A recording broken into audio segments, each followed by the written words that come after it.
નમસ્કાર મિત્રો, આજે હું વાત કરવા જઈ રહ્યો છું મહિલાને થયો કંડક્ટર સાથે પ્રેમ. સવારના સૂર્યની કિરણો બસ સ્ટેન્ડ પર પડી રહી હતી. હજી સવારે 7:30 જ વાગ્યા હતા, પણ સ્ટેશન પર જીવંત માહોલ હતો. નાના નાના ખોખા પર ચા નાસ્તાનો વાસ આવતો હતો.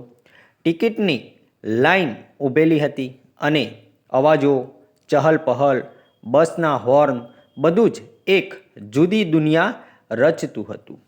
એ જ સમયે એક લીલા પીળા રંગની બસ પ્લેટફોર્મ નંબર 3 પર આવીને ઊભી રહી. આ બસ દરરોજની જેમ આજે પણ નક્કી સમય પર આવી હતી. રોજિંદા મુસાફરો માટે એ માત્ર બસ નહોતી, એ જીવનનો એક હિસ્સો હતી. આ બસમાં રોજ મળતા ચહેરા, રોજના નાના પ્રસંગો, વાતો બધું જ મળીને એક અજાણી ઓળખાણ બનાવી દેતા. આ બસનો કંડક્ટર હતો અરવિંદ. ઉંમર 30ની આસપાસ, મધ્યમ કાયા, ગૌવો રંગ, આંખોમાં કંઈક નમ્રતા અને વિશ્વાસ. તે પોતાના કામમાં ખૂબ જ નિષ્ઠાવાન હતો. સમયસર બસ ચલાવવી, મુસાફરો સાથે ભલું વર્તન, આજુબાજુના ગામડાઓના બાળકોના નામ યાદ રાખીને ટિકિટ આપવી, બધું જ તેની કુશળતા બતાવતું. જીવનમાં તેને બહુ મોટા સપના નહોતા, પણ એક નાની ઈચ્છા હતી, પોતાનું ઘર, પોતાની સાથી. એ જ બસમાં રોજ આવતી એક મહિલા, કાજલબેન, ઉંમર 25 વર્ષની, પાતળી, સરળી, સાદી સાડીમાં પણ સુંદર લાગતી. બાજુના ગામની શાળામાં એક સહાયક શિક્ષિકા તરીકે કામ કરતી. દરરોજ સવારે આ બસમાં ચઢીને નોકરી પર જતી અને સાંજે પાછી આવતી. એની આંખોમાં એક શાંત ચમક હતી, બોલવામાં મીઠાશ અને વર્તનમાં શિષ્ટતા. અરવિંદ અને કાજલની પ્રથમ મુલાકાત તો બસમાં જ થઈ હતી. એ રોજની જેમ ચઢી, ટિકિટ માટે પૈસા આપ્યા. અરવિંદે ટિકિટ આપતા જ મીઠું સ્મિત આપ્યું અને કાજલ પણ ઓછી વાક્યમાં આભાર કહીને બેઠી ગઈ.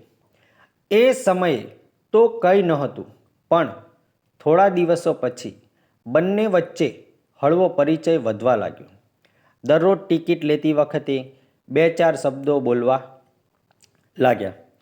આજે શાળા કેટલી વાગે? પરીક્ષા ચાલી રહી છે ને?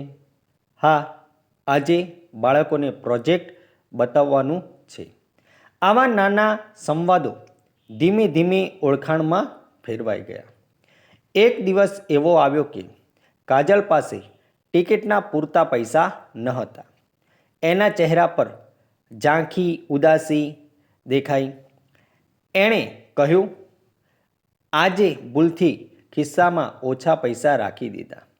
અરવિંદે તરત જ કહ્યું, કાંઈ નહીં, હું આપી દઉં, તમે આવતા વખતે આપી દેજો. કાજલ થોડું શરમાઈ ગઈ, પણ એની આંખોમાં કૃતજ્ઞતાનો ભાવ હતો. આભાર, એટલું જ કહ્યું. એ દિવસ પછી બંનેનો સંબંધ વધુ નિકટ થઈ ગયો. બસમાં ચડતા કાજલ હવે માત્ર ટિકિટ નહીં લેતી, અરવિંદને સ્મિત કરીને સુપ્રભાત કહેતી. અરવિંદ પણ એની રાહ જોતો. સમય જતાં બંને વચ્ચે મૈત્રીનો ભાવ ઊંડો થવા લાગ્યો. અરવિંદે એક દિવસ હિંમત કરીને પૂછ્યું, કાજલબેન, તમે મારી સાથે મિત્રતા કરશો? બસમાં રોજ મળીએ છીએ, વાતો કરીએ છીએ. જો તમને વાંધો ન હોય તો. કાજલ થોડું શરમાઈને ચૂપ રહી. પછી ધીમેથી બોલી, હું પણ તમને સારા માણસ માનું છું અરવિંદભાઈ, મિત્રતા કેમ નહીં? એ દિવસથી બંનેના રોજના સફરમાં એક નવી કડી આવી ગઈ. હવે માત્ર ટિકિટ પૈસા નહોતા, હવે વાતો હતી, ઘરના પ્રસંગો, બાળપણની યાદો, સપનાઓ, નાની મોટી ચિંતાઓ. બસમાં અન્ય મુસાફરો વચ્ચે પણ બંનેની આકર્ષણ નજરે આવતી હતી. પણ બંને સંયમ રાખતા. બસની ડ્યુટી પૂરી થઈ જાય પછી પણ ક્યારેક ફોન પર વાત થવા લાગી. સાંજના સમયે બસ પાછી ફરતી ત્યારે ક્યારેક બસ ખાલી હોય. એવામાં અરવિંદ પાછળ જઈને કાજલ પાસે બેઠો રહે. બંને શાંતિથી વાતો કરતા. તમને શાળાનું કામ બહુ ગમે છે ને? હા, બાળકો સાથે કામ કરવું એ જ મારું જીવન છે. મને બસ ચલાવવી, લોકો સાથે મળવું ગમે છે.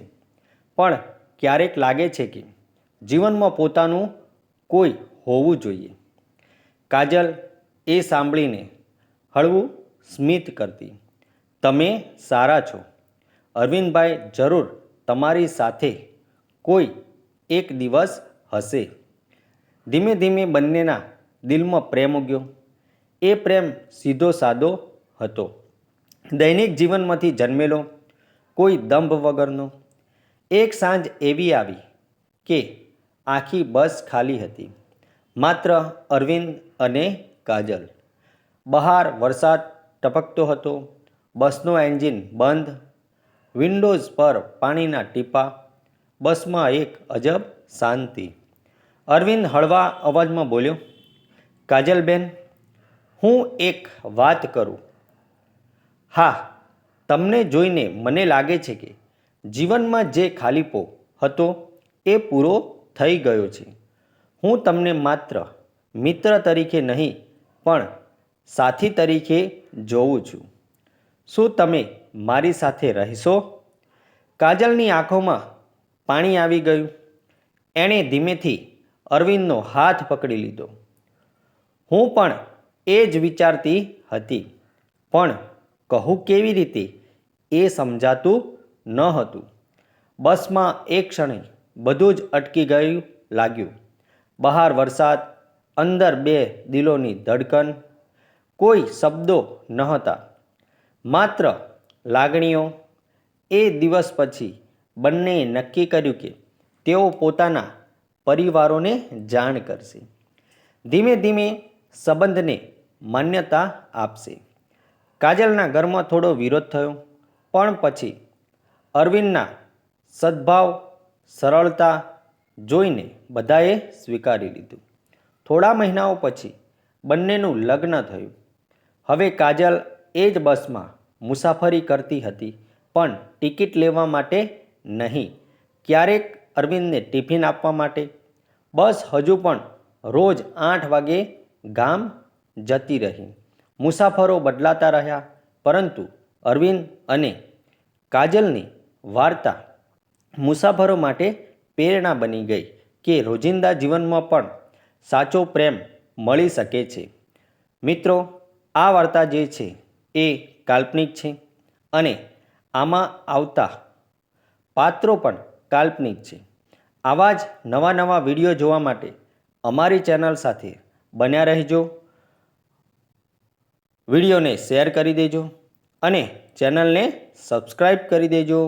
આવજો મિત્રો. જય માતાજી. પાછા મળીશું.